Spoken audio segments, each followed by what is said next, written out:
So now as you just take the first step of just deciding that you are going to get up 15 minutes earlier if it's necessary in order to find a little time of quiet in your mind, and you find yourself feeling the satisfaction of that, then what will happen is when you feel that first thought burst into your mind and you realize that a vibration has turned to a thought and you witnessed it, that you quieted your mind and then you witnessed the becoming of a thought, and then you were able to maintain it enough that the thought gathered some momentum until the thought turned from satisfying to a really interesting, enthusiastic thought.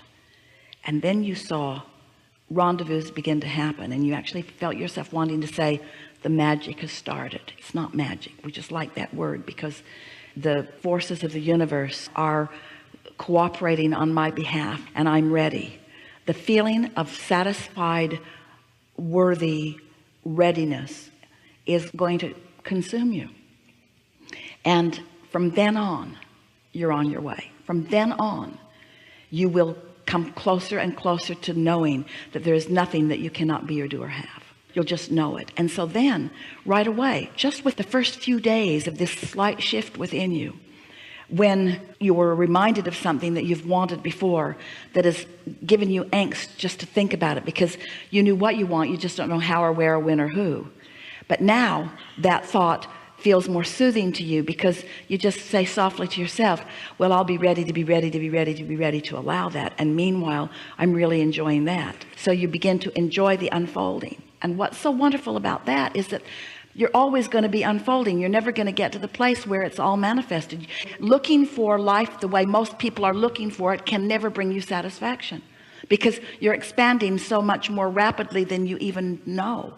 So if we can convince you, and you know we are giving it everything that Esther's tongue can give, if we can convince you that what you're looking for is the satisfaction factor, and it's moment by moment by moment by moment by moment.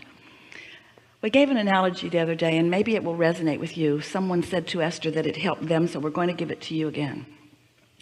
And that is, one day many years ago, when Esther was still a teenager, she was giving a speech at graduation, and it was something that she and her mother had written weeks and weeks before, and Esther was determined that she was going to memorize it to deliver it. And so every time she got into the bathtub, she went as far as she could go.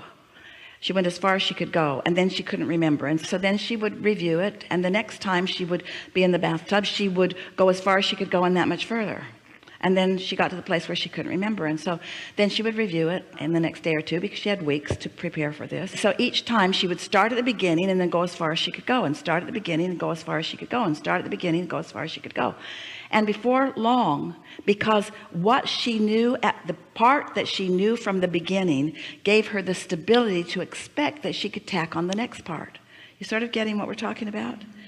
Some would think, well, of course she would learn that first part really good and the last part not so good. That's not the way that it works. Once you find stability, you can go further, and then you find stability and you can go further, and you find more stability and you can go further, and more and more and more and more and more. And this is what momentum is. But if you jump in at a manifested point too soon, then everything you believe about that is activated in your vibration, and you got some energies going toward desire and some energies going against them. You see what we're getting at? Where if you start in this new place, nothing will work against you. Nothing will work against you. If you start in this place that is unchallenged at the beginning, and you let it grow, and it will grow fast. One time a man said to us, I've lost my fortune and I don't know what to do. And I'm so old now, I'm in my 60s, I'll never be able to amass my fortune again. And we said, you've amassed a vibrational fortune. It's in your vortex. It's time for you to cash in your vibrational chips. You're not starting over from the beginning, because your vortex is all full of who you are. And when you take these short steps and this short understanding of getting in sync with what that is, you will move so fast toward the things that you want. This is not a time-consuming thing. It's a powerful thing. There's a leverage in alignment that you just can't replicate when you're doing things out there with action. And yes, there'll be plenty of action, so much delicious action. You'll find yourself just wanting to get up and go and do and be and have the experiences. But each thing that you're inspired to do will be so in sync with everything that has come before that the entire universe will yield to you. You will feel like you have a concierge in the sky that's just opening doors for you everywhere. And those who are struggling all around you, you may feel a little sorry for them, and when you do, you'll lose your connection. And they're not struggling because they're bad, and they're not struggling because they're not wise. They're struggling because they're not starting at the beginning. They're not allowing the power of the universe. They're working against themselves. They're jumping into the manifestation part too soon and not allowing the momentum of the energy that creates worlds to build within them.